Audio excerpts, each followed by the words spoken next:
Selamat malam Bapak Ibu Saudara sekalian. Shalom semuanya. Saudara,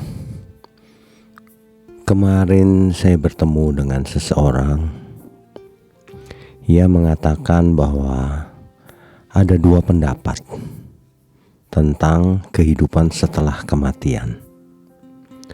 Pendapat yang pertama mengatakan bahwa setelah kematian tidak ada kehidupan sama sekali, atau lebih tepatnya tidak ada kesadaran, sehingga tidak akan merasa menderita, tidak ingat apapun, tidak ada, saudara. Itu pendapat yang pertama. Pendapat yang kedua, setelah kematian ada kesadaran. Justru inilah yang mengerikan.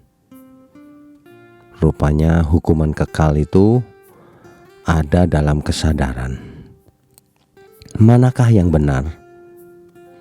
Tentu saja kita tidak bisa memakai pikiran kita sendiri, karena kita tidak pernah mati lalu balik lagi, kan?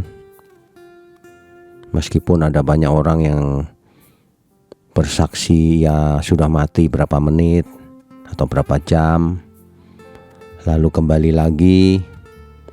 Tetapi itu tidak bisa menjadi acuan kebenaran, saudara. Sebab secara medis kalau seseorang kekurangan oksigen, maka halusinasi itu terjadi.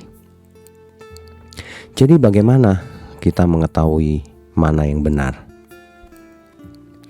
Ya begini saja, tanya saja ke diri sendiri. Saudara percaya kepada Tuhan Yesus atau tidak?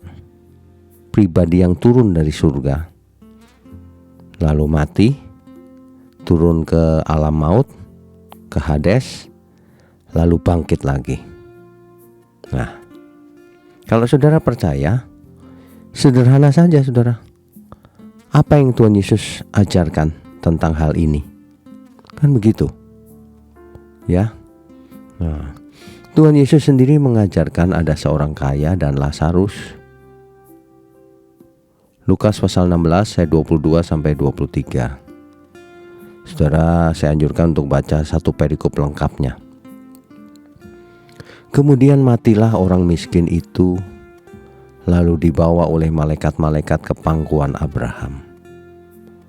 Orang kaya itu juga mati lalu dikuburkan.